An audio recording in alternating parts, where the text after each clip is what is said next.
13 जनवरी को उत्तर प्रदेश आवास एवं विकास परिषद ने अपनी अवध विहार योजना के अंदर सामान्य पंजीकरण के तहत 72 प्लाटों का पंजीकरण खोला है, जिनमें आपको वहां पर आवासीय प्लॉट मिलने वाले हैं, जो 72 प्लाट हैं। इसका वीडियो मैंने 14 तारीख को सुबह डाला था। वह वीडियो आप लोगों ने देखा और उसमें आप लोगों के कुछ सवाल थे।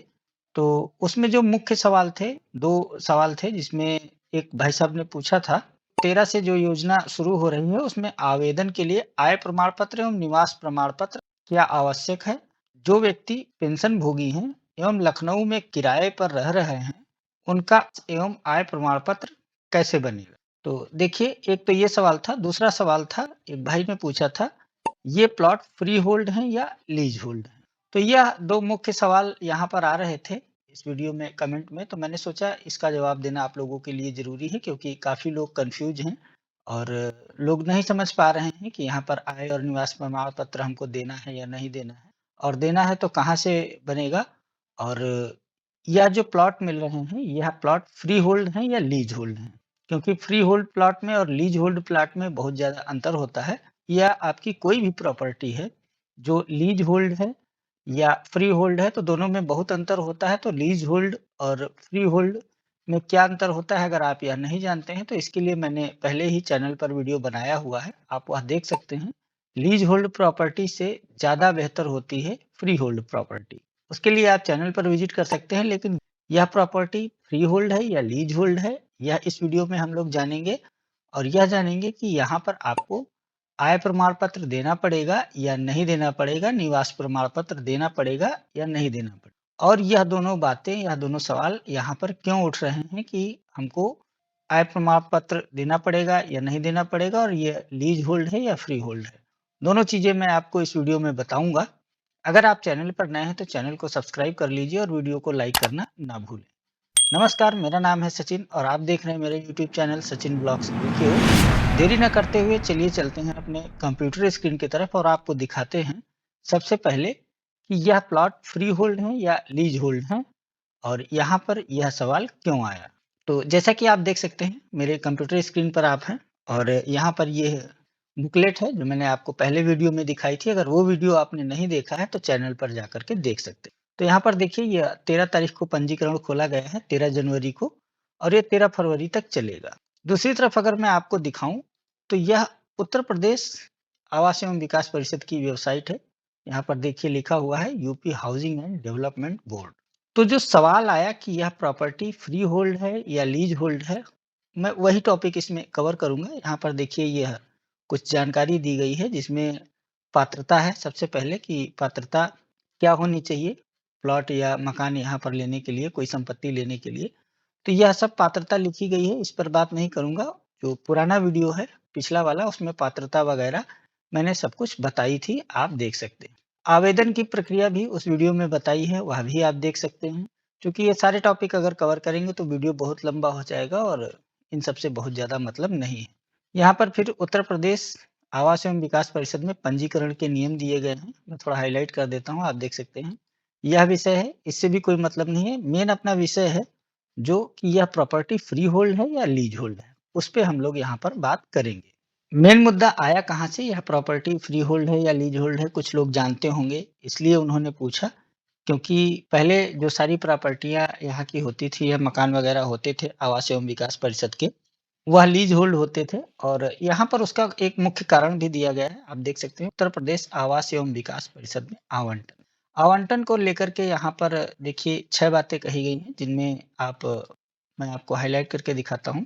सामान्यतः प्रत्येक पंजीकरण धारक को एक भूखंड या मकान आवंटित किया जाएगा, यानी एक व्यक्ति को एक ही यहाँ पर प्रॉपर्टी दी जाएगी। दूसरा है, मकानों या भूखंडों का आवंटन लॉटरी के आधार पर होगा। सामान्यतः आवंटित संपत्ति में परिवर्तन हस्तांतरण नहीं किया जाएगा। यह मुख्य नियम शर्तें हैं, इसलिए मैं इनको सबको बता रहा हूँ, आपको ध्यान से समझना चाहिए। उसके बाद में है, कुछ परिस्थितियों में आवास आयुक्त कुल व्यय का 5% शुल्क लेकर आवंटन में परिवर्तन कर सकते हैं। संपत्ति जैसी है और जहां है के आधार पर आवंटित की जाती है। संपत्ति के अधिग्रहण के बाद संपत्ति की गुणवत्ता पर विवाद विचार नहीं किया जाएगा। यानी कि संपत्ति का, प्रॉपर्टी का अगर आपको अलॉटमेंट हो गया है, उसके बाद में कोई वाद-विवाद या विचार आप नहीं कर सकेंगे कि प्रॉपर्टी की जो गुणवत्ता है, जो यहाँ पर कंस्ट्रक्शन है, ये सब चीज़ें सही हैं या नहीं सही हैं। यदि कोई व्यक्ति किसी कारणवश आवंटित संपत्ति का अधिग्रहण नहीं करता है और आवास आयुक्त उसका आवेदन स्वीकार कर लेता है, तो जमा की गई पंजीकरण राशि 20% जुर्माना काटकर वापस कर दी जाती है। यानी कि अगर आपको अलॉटमेंट हो गया है और आप प्रॉपर्टी नहीं लेना चाहते हैं, तो आपको 20% की जुर्माना राशि काट करके आपका पैसा वापस कर दिया जाएगा। लेकिन इसमें भी कई नियम हैं। यहाँ पर तो केवल 20% बताया गया है। जो पुराना वीडियो है, यानी कि जो मैंने 14 तारीख को वीडियो डाला था, उसमें यह पूरा बताया गया है कि 20% आपका कब कटेगा और उससे ज़्यादा कब कटेगा, आपको पैसा कैसे मिलेगा।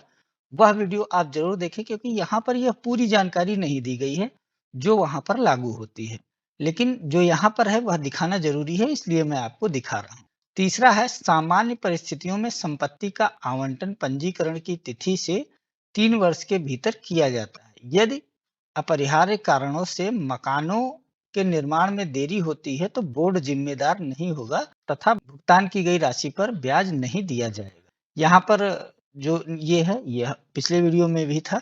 चौथा है, आवंटी आवास बोर्ड की पूर्व अनुमति के बिना उसे आवंटित संपत्ति को बेच या हस्तांतरित नहीं कर सकता है। यानी कि अगर आपको कोई प्रॉपर्टी यहाँ पर अलॉट की गई है, तो जो आवास बोर्ड है उसकी बगैर अनुमति लिए आप उस प्रॉपर्टी को ना तो किसी को ट्रांसफर कर सकते हैं, ना तो आप बेच सकते हैं। यह मुख्य नियम शर्तें हैं। वीडियो काफ़ी लंबा होगा, इसलिए मैं सारा कुछ नहीं ले रहा हूँ। जो मेन चीज़ है, जो अपने सवाल हैं वो ले रहा हूँ। 5वां है, आवंटित आवासों की भूमि लीज होल्ड पर होगी। यहाँ पर देखिए, यही जो 5वां इनका नियम है, 5वां पॉइंट है। इसी पॉइंट से सारा कन्फ्यूजन पैदा होता है। कुछ लोगों ने इसको देखा होगा, इसलिए हो सकता है पूछ रहे हों, और पूछ रहे हैं तो मुझे बताना ज़रूरी है।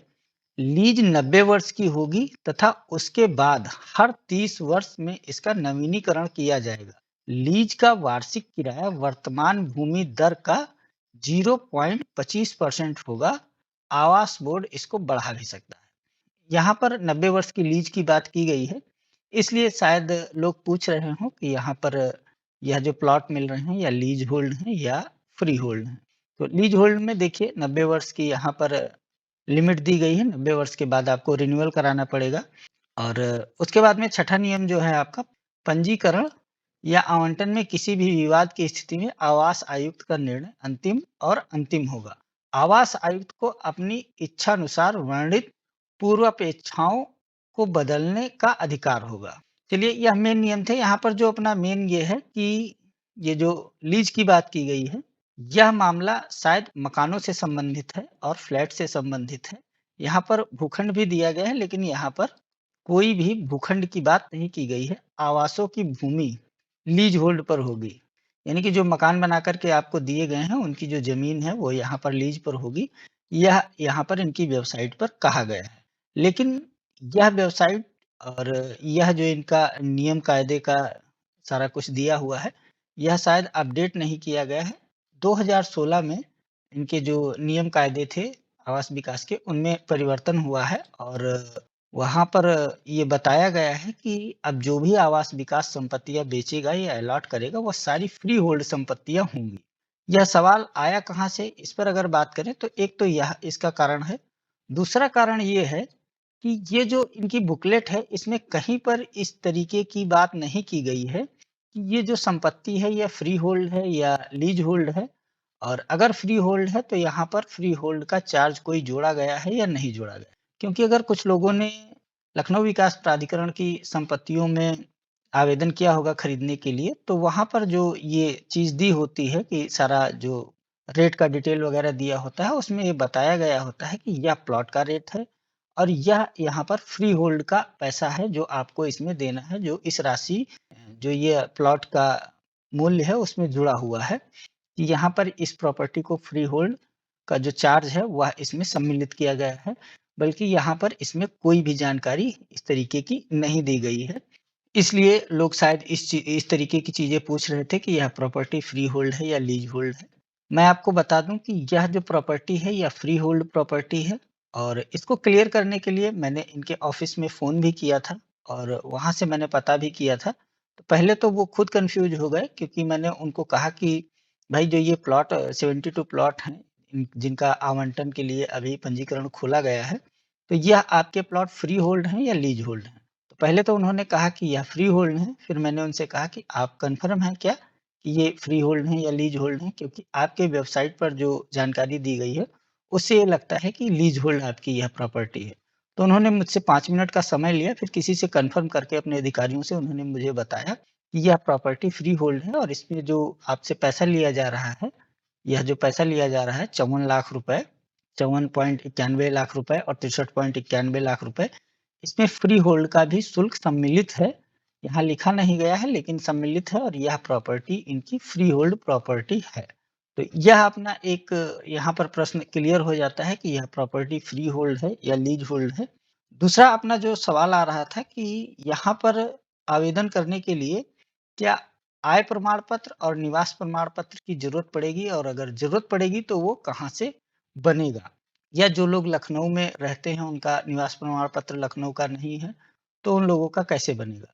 तो देखिए जो लखनऊ विकास प्राधिकरण की कुछ योजनाएँ आती हैं उनमें इस तरीके की बाउंडेशन थी कि यहाँ पर उत्तर प्रदेश के निवासी या लखनऊ के निवासी ही आवेदन कर सकते हैं। तो वहाँ पर निवास प्रमाण पत्र की ज़रूरत पड़ती, लेकिन यहाँ पर जो यह आवास विकास के 72 प्लाटों का आवेदन हो रहा है, यहाँ पर आपको किसी भी तरीके का कोई निवास प्रमाण पत्र देने की ज़रूरत नहीं पड़ेगी, ना ही यहाँ पर कोई निवास प्रमाण पत्र माँगा गया है। तो आपको निवास प्रमाण पत्र बनवाने की कोई ज़रूरत नहीं है। बस यहाँ पर क्या है, आवेदक जो है वह भारत का नागरिक होना चाहिए। देखिए यहाँ पर साफ-साफ दिया गया है पंजीकरण हेतु पात्रता में, आवेदक भारत का नागरिक होना चाहिए और यहाँ पर भी आप अगर देखेंगे कि उत्तर प्रदेश आवास एवं विकास परिषद में मकान के लिए आवेदन करने हेतु कोई आय सीमा नहीं है।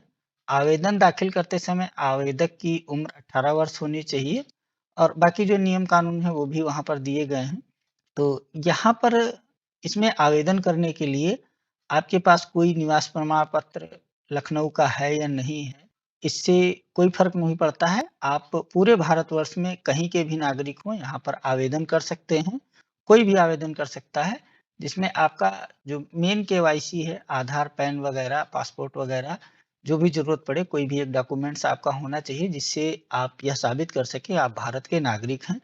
और यह साबित कर सकें कि आपकी उम्र 18 वर्ष से अधिक है, कम नहीं है या आप 18 वर्ष पूरे कर चुके हैं।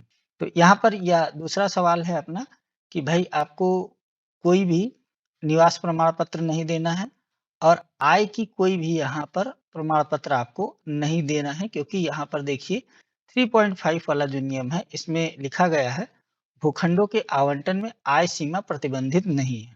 तो यहाँ पर आप ये समझ लें कि यहाँ पर आपको ना तो इनकम सर्टिफ़िकेट यानी कि आय प्रमाण पत्र देना है, ना ही आपको निवास प्रमाण पत्र देना है। अगर आपको कुछ देना है, तो आपको यह देना है कि आप भारत के नागरिक हो, उसका आपको कोई एक प्रूफ़ देना है, जैसे आधार कार्ड, वोटर कार्ड, पासपोर्ट ये सारी चीज़ें जिससे आपका पता वेरीफ़ाई हो जाए कि आप भारत के नागरिक हैं और पैन कार्ड या कोई ऐसा डॉक्यूमेंट जिससे आप ये साबित कर सकें कि आप 18 वर्ष से कम नहीं हैं। तो यह सारी चीज़ें हैं, 2 सवाल मेन आ रहे थे जिनको मैंने यहाँ पर क्लियर कर दिया है। अगर कुछ मुझसे छूट गया है तो आप कमेंट करके बता सकते हैं, उसको मैं शॉर्ट वीडियो के माध्यम से क्लियर कर दूँगा। बाकी यहाँ पर आप आवेदन कर सकते हैं और कोई भी आवेदन कर सकता है, भारत का कोई भी नागरिक यहाँ पर आवेदन कर सकता है और प्लॉट ले सकता है। जो अभी मैंने पीछे कटौती की बात की थी, तो यहाँ पर आप ये देख सकते हैं कि यदि कोई आवेदक पात्रता चयन नंबरिंग ड्रा में चयनित होने के बाद परंतु निर्गत मांग पत्र के निर्धारित धनराशि जमा करने के अंतिम तिथि से पूर्व पंजीकरण निरस्त करने का आवेदन करता है, तो पंजीकरण धनराशि का 20% कटौती करते हुए अवशेष धनराशि बिना ब्याज के वापस की जाएगी। पात्रता नंबरिंग ड्रा में चयनित होने की तिथि से 3 माह के बाद निस्तारीकरण की दशा में पंजीकरण धनराशि का 50% कटौती की जाएगी। तथा अवशेष धनराशि बिना ब्याज के वापस की जाएगी। तो यहाँ पर आपने जो देखा था, यहाँ पर देखिए 20% की बात की गई थी, ठीक है? यहाँ पर 20% की बात की गई थी और मैंने आपको बताया भी था कि वहाँ पर नियम कुछ और है। तो यहाँ पर नियम वह वाला लागू होता है, उसके साथ में यह 3 माह के बाद वाला जो है, यह नियम और लागू हो गया है और उसके बाद में यह कहा गया है कि 3 माह पश्चात आवेदन करने पर 50% की कटौती करते हुए शेष धनराशि 50% आवंटी को निरस्तीकरण से 45 दिन में एवं शेष 50% संपत्ति के पुनर्आवंटन अथवा 1 वर्ष में जो भी पहले हो के अनुसार वापस कर दी जाएगी। यानी कि अगर आप चयनित हो गए हैं, आपका नाम आ गया है, उसके बाद में आप 3 महीने के अंदर अगर उनसे लेते हैं तो आपका 20% काटा जाएगा। अगर 3 महीने बाद आप कहते हैं कि मुझे प्रॉपर्टी नहीं लेना है, तो आपका 50% पैसा काट लिया जाएगा। अगर आपने 10 लाख दिया है, तो 10 लाख में आपका 5 लाख रुपया कट जाएगा। फिर जो 5 लाख रुपया आपको बचेगा आपका, उसका 25% आपको दिया जाएगा 45 दिन में और जो आपका 25% यानी कि 2.5 लाख और बचेगा, वह आपको जब वह संपत्ति बिकेगी तब या 1 वर्ष में। अगर संपत्ति नहीं बिकती है तब भी आपको 1 वर्ष में वापस किया जाएगा। तो यह कुछ मेन पॉइंट्स हैं जो आपको यहाँ पर समझ लेने चाहिए। उसके बाद में आपको यहाँ पर आवेदन करना चाहिए। पैसा जो है बहुत ज़रूरी है। आपके पास पैसा रहेगा तो आप कहीं भी ले सकते हैं प्लॉट वगैरह और अगर पैसा आपके पास रहेगा तभी आप ले पाएँगे। तो यह एक छोटा-सा वीडियो था, कुछ सवाल थे जो मैंने यहाँ पर क्लियर किए हैं। शायद कुछ लोग समझ रहे हों, कुछ लोगों को जानकारी हो, लेकिन कुछ लोग ऐसे हैं जो नहीं समझ पाते हैं। जो कुछ लोग नहीं समझ पाते हैं उनके लिए यहाँ पर मैं ये वीडियो बना रहा हूँ और आप लोग वीडियो देखिए। अगर आपके कोई सवाल हैं तो आप मुझे कमेंट करके पूछ सकते हैं, मैं सभी के सवालों का जवाब दे दूँगा। वीडियो अगर अच्छा लगा हो तो वीडियो को लाइक करें, चैनल को अगर आपने सब्सक्राइब नहीं किया है तो चैनल को सब्सक्राइब करें। मिलते हैं आपसे किसी अगले वीडियो में, तब तक के लिए नमस्कार, जय हिंद।